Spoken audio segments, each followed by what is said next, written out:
Hello, everyone. Welcome to today's episode of the Functionally Enlightened podcast.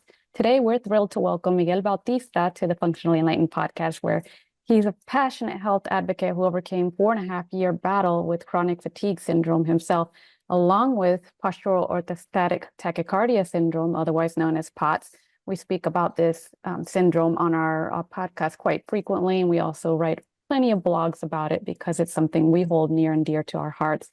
So through neuroplasticity and brain retraining, along with holistic healing, Miguel transformed his life from being bedridden to thriving.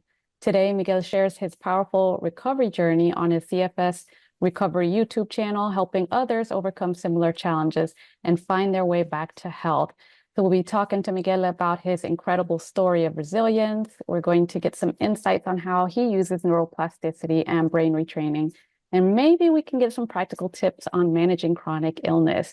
So Miguel, we're so excited again to have you here on our show. If you could just start by giving us a brief introduction of your journey and what brought you into this health space. Yeah, so my journey kicked off when I was about 18 years old, 18 or 19 years old. It's hard to know an exact date when all of this came about because myself, just like for most people, it usually starts, happening over time. And then all of a sudden, things turn very intense. So I would actually say it started way before that. Even growing up, I seemed to be an overthinker and I was stressed quite easily, although I didn't really realize how stressed I was growing up. And most of it came internally. So I put a lot of pressure on myself to always be the best, was very competitive. I had a very hyperactive mind growing up. So I always had sleep difficulties, lots of insomnia. And I remember my mind would always just be going 1,000 miles an hour. I couldn't sit still in class. And I always had to be doing something, which in many scenarios, it was great for me. But down the road, as I got into my teens and high school and doing all these other activities, eventually, your body has a limit on how much it can do and how much stress it can handle. So when I was about around 19 years old, my body eventually reached almost its limits because I started feeling all these symptoms. I started feeling, it started with lots of fatigue. I had the poor sleep most of my life, but the fatigue was really intense and a lot of brain fog too. It was hard to think clearly throughout the day. And, my thoughts weren't as sharp. So this started happening and I was active my whole life. I was always in sports, always doing activities. And around the time of 19 years old, I noticed I was getting way more tired and it was very difficult to keep up with the pace of exercise. And I wasn't even doing that much exercise compared to how much I was doing in my previous years. Mm-hmm. But one day I was in the library studying. This is when I was working as a personal trainer and I just finished my workout. And I was also taking lots of energy drinks and pre-workout supplements, lots of stimulants. And I was in the library. All of a sudden, my heart started pounding and I couldn't really see straight. It was very difficult to even realize where I was. I think I was having a massive panic attack, but it was way worse than that because I had a reaction with something I drank.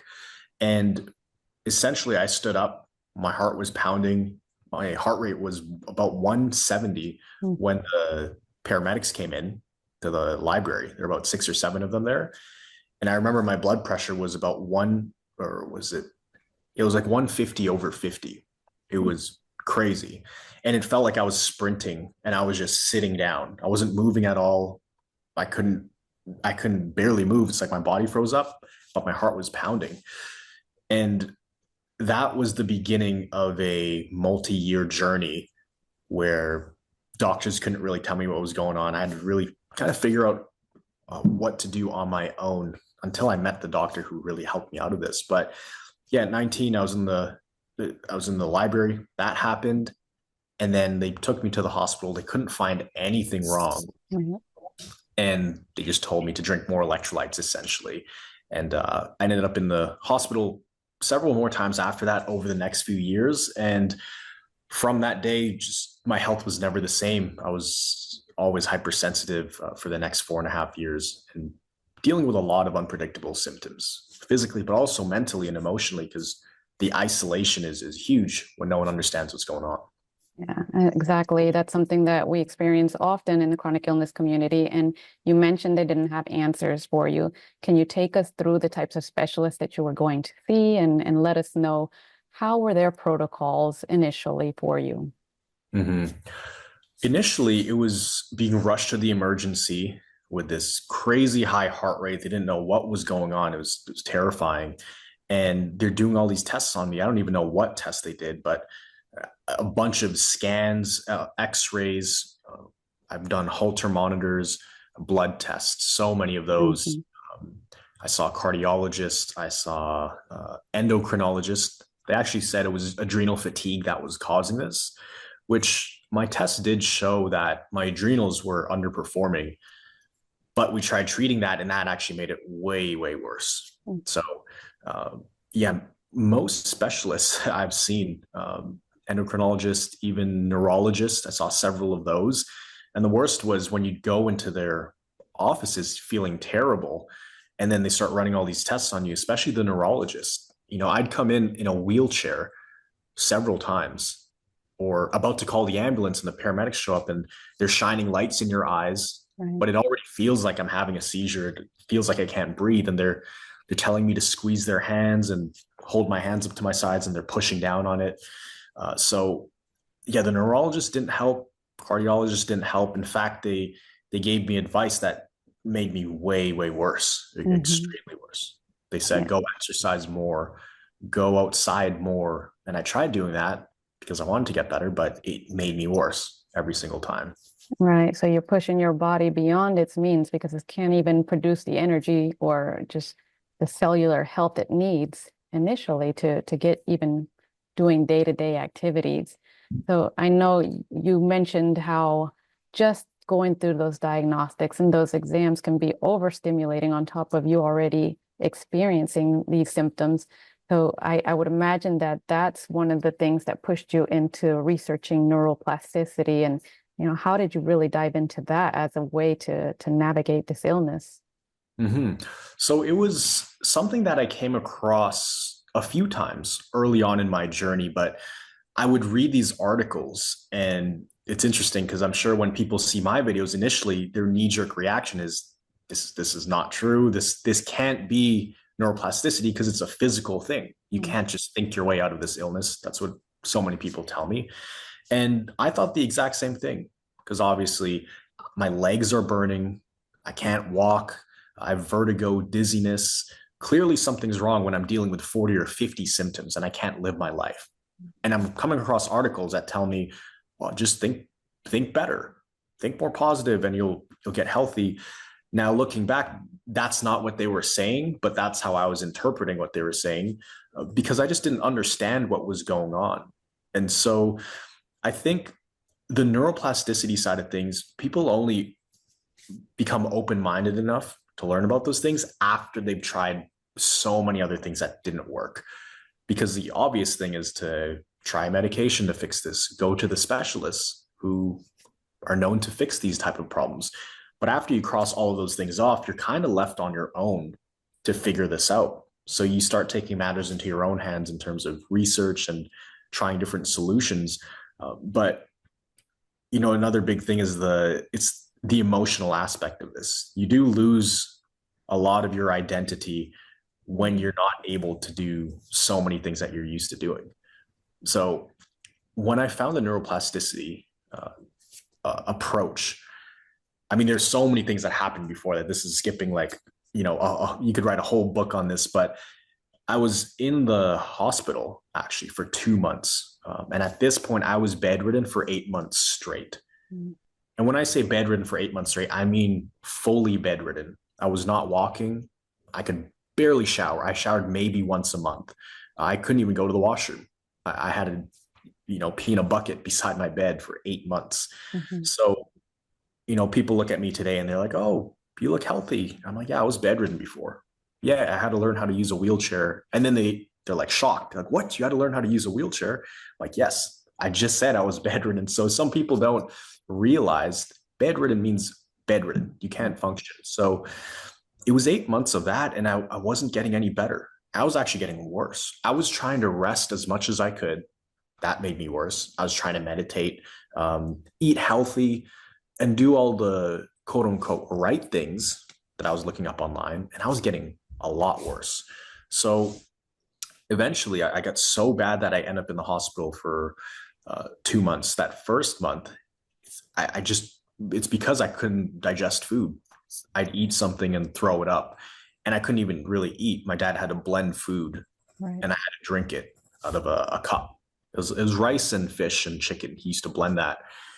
After about a week of that, we were like, this is bad. They're probably not going to turn you away from the hospital this time. They turned me away so many times, but now I couldn't even roll over in bed. It felt like I was getting electrocuted every day. Mm. My dad, there was that last week I was at his house before I went to the hospital.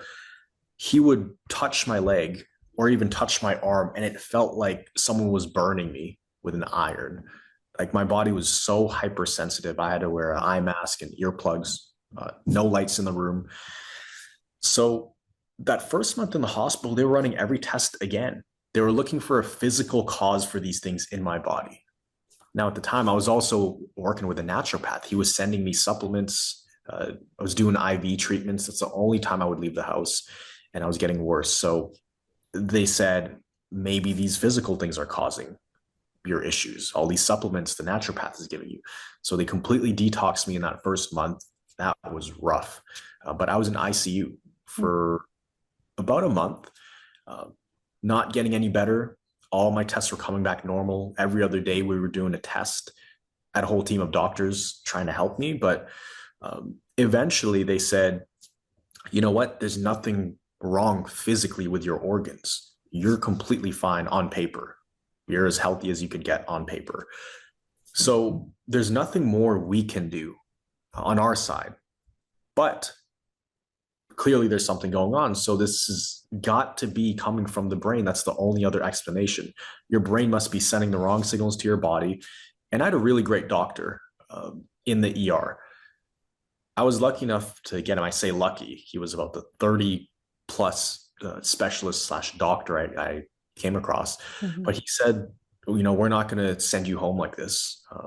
We're going to get to the bottom of this. We're going to figure it out. So he was a doctor who was thinking outside the box more than other people I've seen.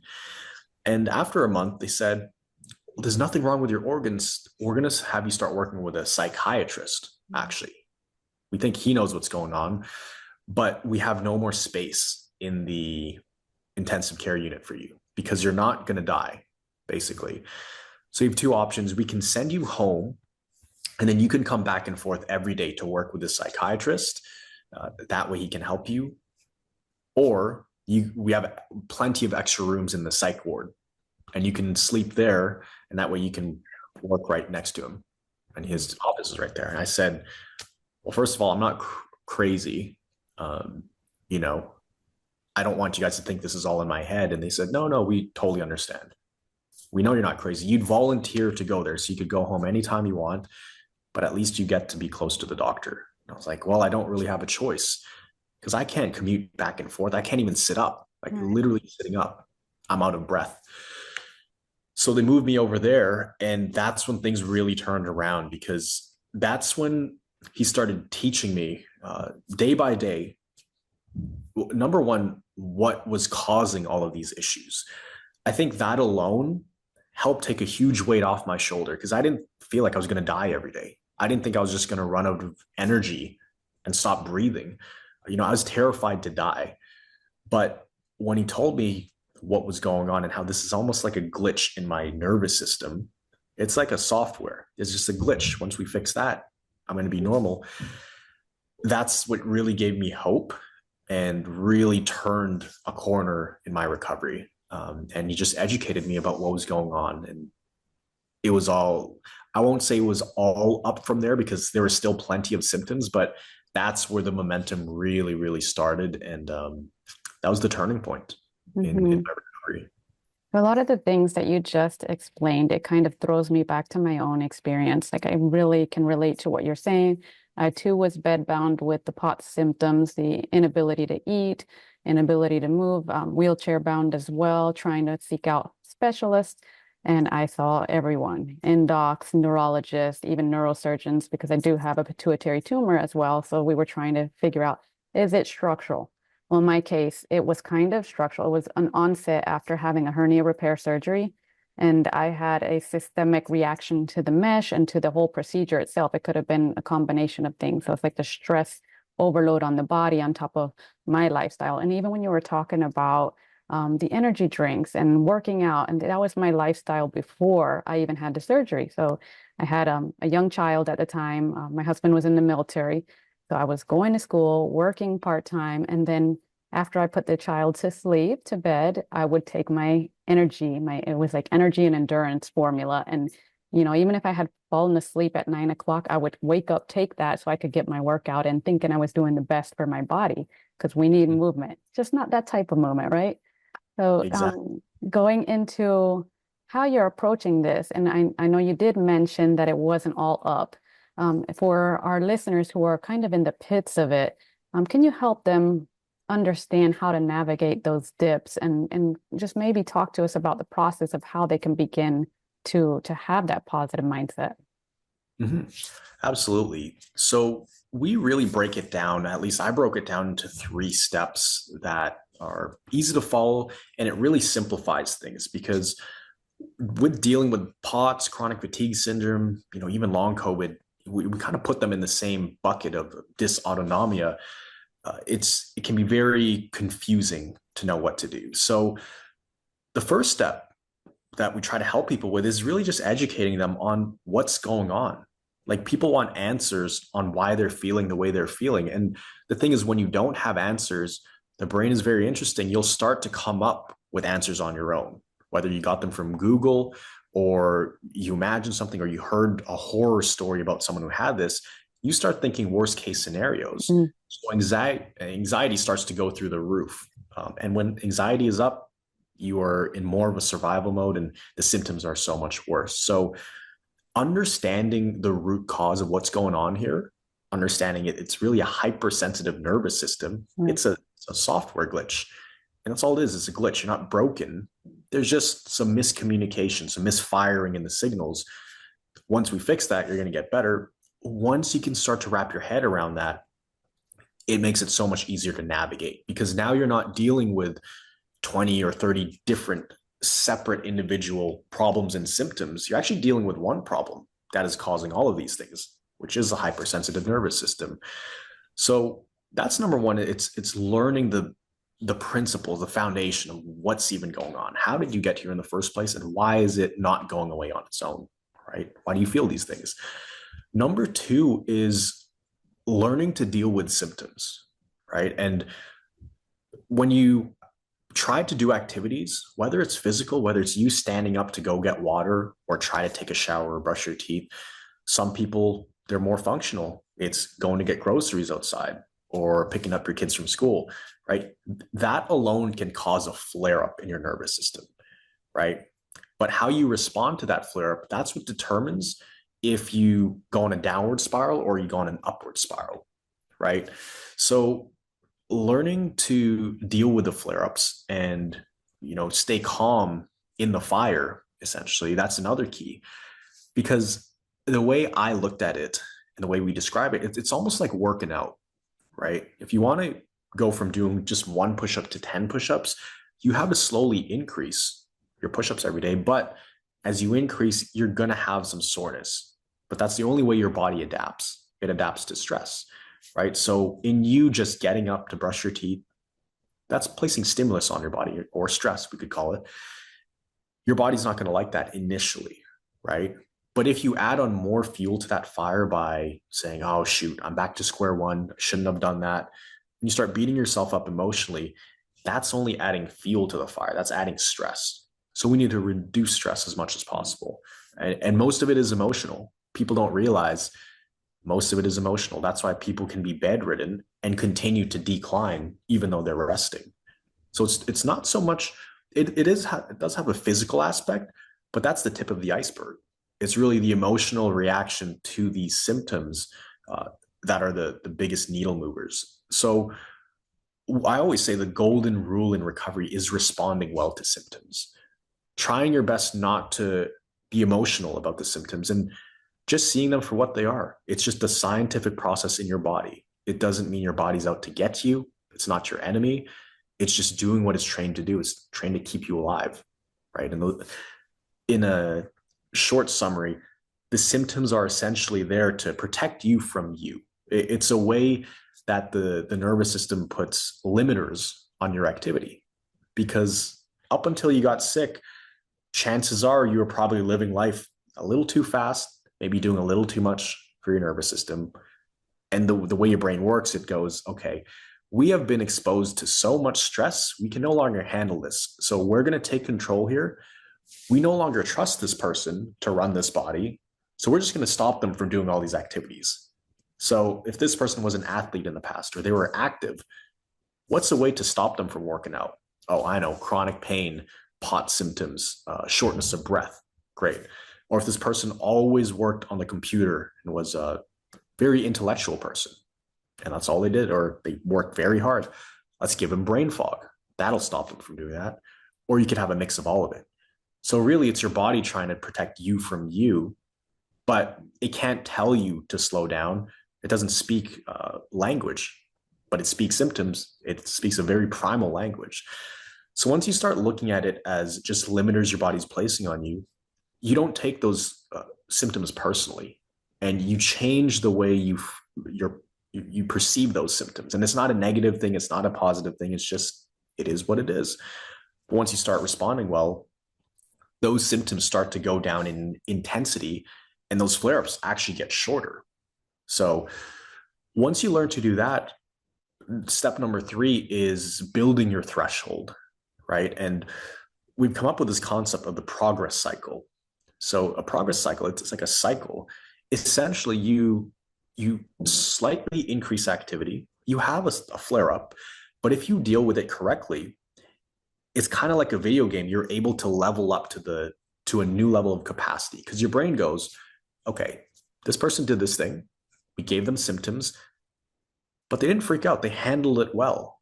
Okay, so we can trust that, they're in the right headspace to run this body. So we'll give them a little bit more capacity next time.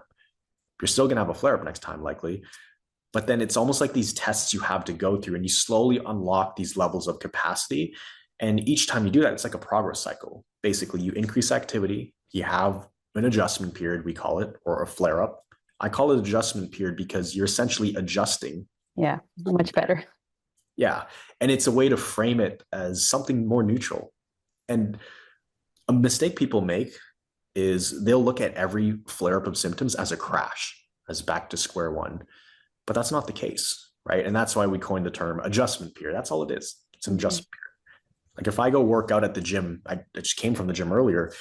If I'm sore the next day, that's not a bad workout. That's actually a really good workout. Mm-hmm. If I go to the gym again today and work out the same muscles, that's not going to be good. If I do it again the third day, I'll probably get injured.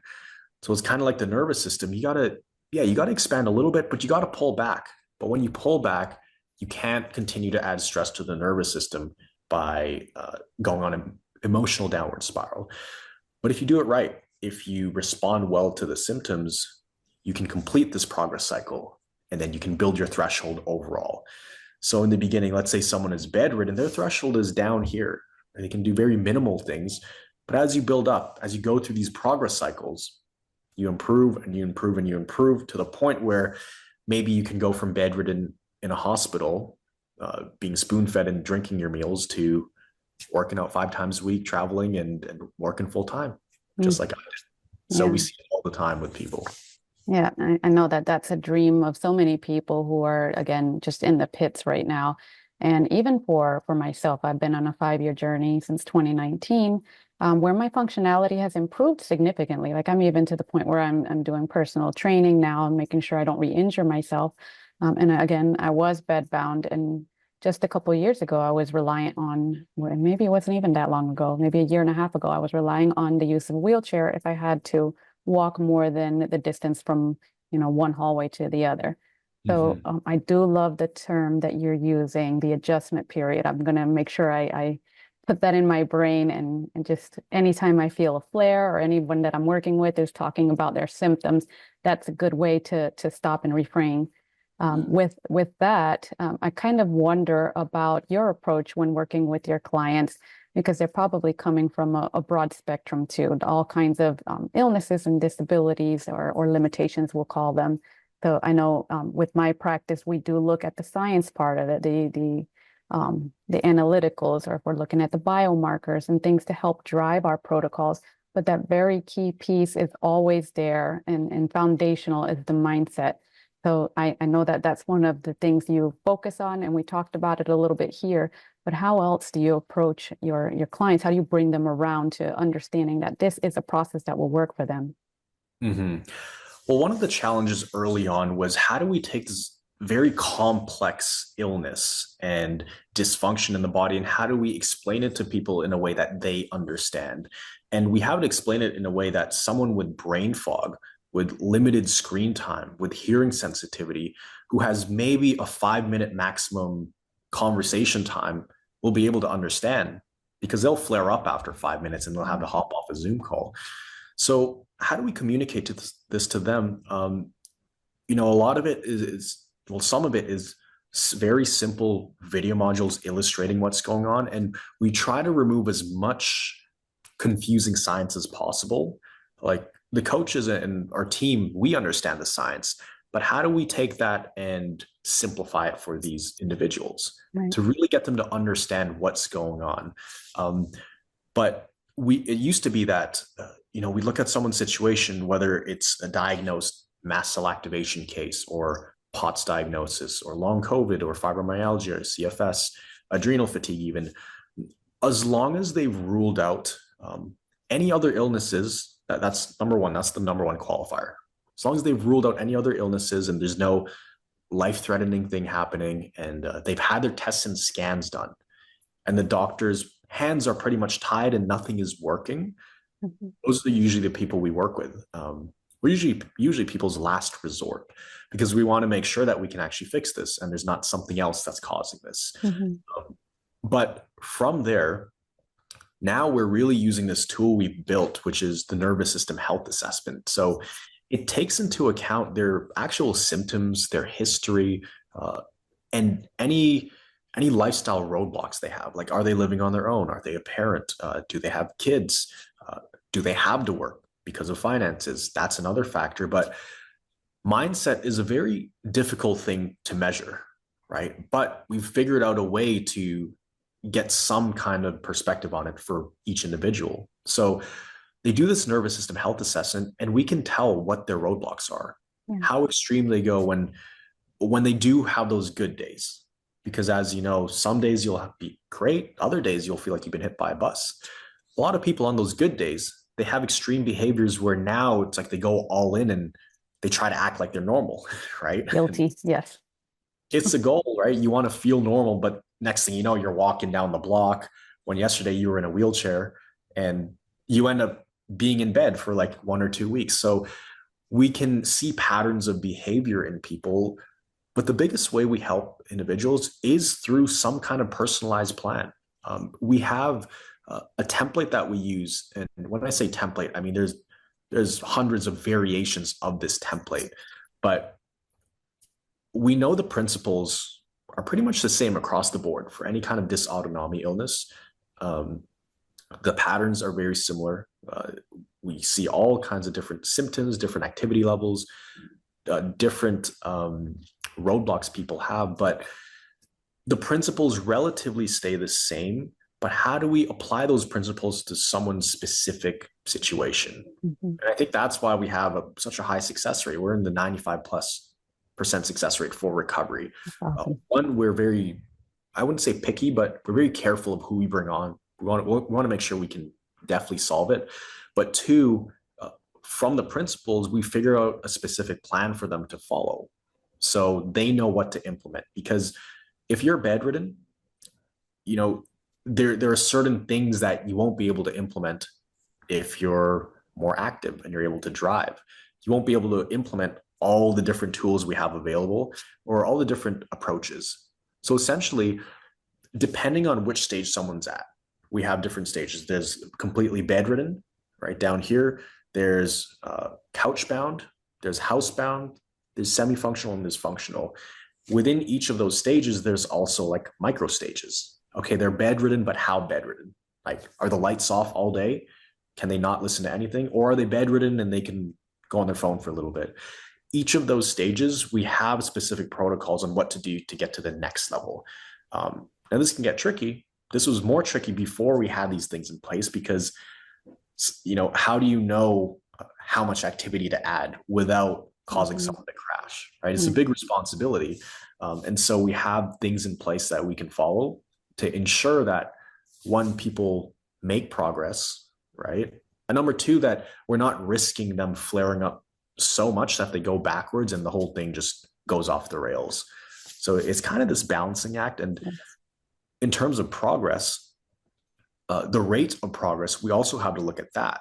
Some people recover faster than others, but that also comes down to these mindset scores they have too.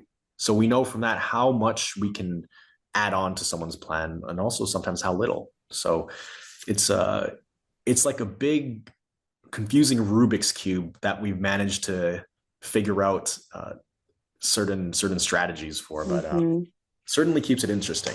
Yeah. And you hit that right on the head, the nail on the head with that one, because everyone's bio-individual. And like you said, they're at different levels. So it's really great that you're meeting them where they're at and you're making sure that they can remain compliant by adjusting what their protocols would need to be. And the other thing is what you're saying is reminding me a lot of what Ari Whitten talks about with hormetic stress. Like we become so hypersensitive. And just kind of a side story. I remember when I was in the whole diagnostic period, when I was first seeking help, I did also have the Holter monitor, but I had the old-fashioned one with all the sensors. Well, that on someone who's had multiple abdominal surgeries and is already feeling like I had mast cell activation. I was super hypersensitive, like beyond where I was in tears just trying to remove the sensors, and they couldn't understand why. Now that I went off on a tangent, but I wanted to go back to how that hormetic stress is a balancing act, because we want to make sure there is that progress, but we can't risk someone losing the drive or the motivation because they feel like that. What was the word that you coined again? Not flare. Adjustment period. AP. Yeah, because that adjustment period might feel like too much for them to handle. So I know you probably have other strategies that you can use with people who are like extremely debilitated and they do feel like they can't keep going even with their initial protocol. Absolutely. And another thing too is when people are dealing with this illness, and the more severe they are, the more they are going to be in their amygdala brain. Now, for people who don't know too much about that, your amygdala is your primal brain. That is your emotional brain, your survival center. And essentially, the more severe you are, the more in survival mode you are. That's why it's very difficult to think logically when you are in a flare-up. That's why there were times when I'd be flaring up, a whole wave of symptoms would hit me. Then I'd see a mole on my arm and I'd say, that wasn't there last week. Maybe I have cancer. Maybe that's what's causing all of this. Then I go tell my grandparents, guys, I don't think this was here. We didn't check me for cancer yet. Maybe that's what's causing this. And from the outside, it sounds ridiculous because we did do blood tests and all these scans. And the next day, as I was coming out of the flare-up, or a few days later, I would think I was 100% convinced. I was very emotional, but I was convinced that I had cancer. But now I'm thinking back, I was just talking nonsense. So a lot of times you need that external logical anchor to lean on, because the reality is you can't really think straight when you are in a flare-up. Sometimes it feels like you're going crazy, and especially because of the isolation. You could talk to family about this, but they'll look at you and they won't really understand what you're feeling because you'll look perfectly fine physically, right? That's why they call this stuff, things like this, the invisible illnesses. Right.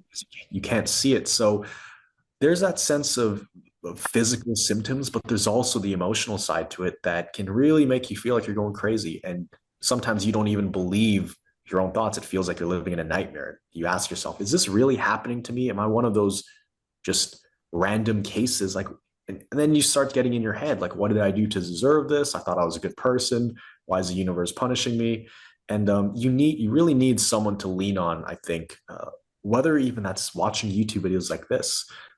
It's easier if you can talk to a person who's been through this and recovered. But that's just another big thing I wanted to bring up, because the doctors, like you said, they'll have you do this Holter monitor test, not realizing the amount of stress it places on your body. It's kind of like, I was pretty much couch-bound at one point. Actually, I was bed-bound at this point. And the doctors were saying, well, as a cardiologist, she was saying, well, you have a lot of heart palpitations. We need to do a stress test with you.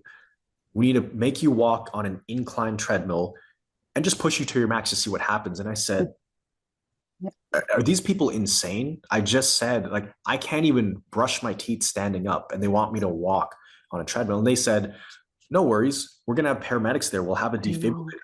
So if something happens, we'll be there. And they just don't understand, because I'm the one who has to go home and suffer for the next 3 months, and I can't roll over in bed, right? It's not just that one session. So they really don't understand, the challenges we go through. And I think that's going to change in the future, but right now it's starting to change. But that's why it's really good that you're doing content like this. I have my channel to spread awareness, because I believe that at some point they're going to understand all of this, and there's going to be protocols in place for people like us, or for what we went through. So we're not just looking at acute care anymore. We're looking at chronic care and how to best support, rather than make people feel that sense of defeat, or just a deflated feeling of leaving an emergency room or a doctor's office with no more answers. But I love that you have your programs instituted, and that you have such high success rates. So if people want to reach out to you because they're experiencing hot symptoms, or like you said, chronic fatigue, even symptoms that don't have a diagnosis, but they've been through that that cycle of trial and error, how can they reach out to you, or how can they learn more about what your practice has? For brand new people who have never heard of CFS recovery, I would suggest just going to the YouTube channel. We have over 1,000 free YouTube videos of pretty much all of our principles. These are for people dealing with POTS, CFS, long COVID is a big one right now, dysautonomia, adrenal fatigue, and you might find some answers you're looking for. And there are plenty of people who recover with just the YouTube content. So people are thinking, I have to pay thousands and this and that in order to recover. No, it's not a prerequisite. You can absolutely recover on your own. But if you did need some extra help and would like to speed up the process, we also have different levels of programs as well. So you'll just see it in the descriptions in the YouTube videos. We do have an application process just to make sure that we can actually help you before we go forward. And there is a screening process. And then from there, we make suggestions into different programs based on people's individual situations. Yeah, and completely understandable, because the clients also have to have the commitment, and we can't go into some treatment methodology and think that we can only do half of it, or that we might recover in 2 weeks, 3 weeks, when it might have been in a lifetime to get to where we were in terms of that illness. So Miguel, I appreciate that you have put so much effort into providing these resources for anyone at a public forum. So thank you so much for taking your time to do that. And also, just for coming on the show and enlightening us on what you do, and how, you can provide these tips for people, and especially just the faith that they can recover by seeing people such as yourself. Absolutely. I think that's the biggest thing too. And if I was starting all over again and I had no idea where to start, I would triple down on watching or just listening to recovery stories of other people who got better, especially the ones that are even more severe. Because when you hear something like that of someone worse than you getting better, getting their life back, but they've been through everything you've been through, they've faced defeat so many times, they felt like giving up so many times, just like you have, then it starts to plant a seed in your mind and in your soul, I would say, that wow, there is a brighter future beyond this. This isn't the final chapter of my life. There is a life beyond this. And, it can get really dark. And I think for most people dealing with this, there comes a time when you think, am I ever going to get better? Is it even possible? Mm-hmm. And you think you're the worst case there is until you see someone else's story and you're like, holy cow, that's pretty rough. So I would double down and triple down on watching recovery stories online. Okay. Yes, that's a very helpful tip and one that people can start doing today. So thank you for sharing that. And Miguel, we appreciate it again. Thank you for taking your time to visit us on the show. And we just appreciate your time. Thank you so much. It was a pleasure chatting. All right. Thank you, everyone, for listening. We'll see you on the next one. Take care.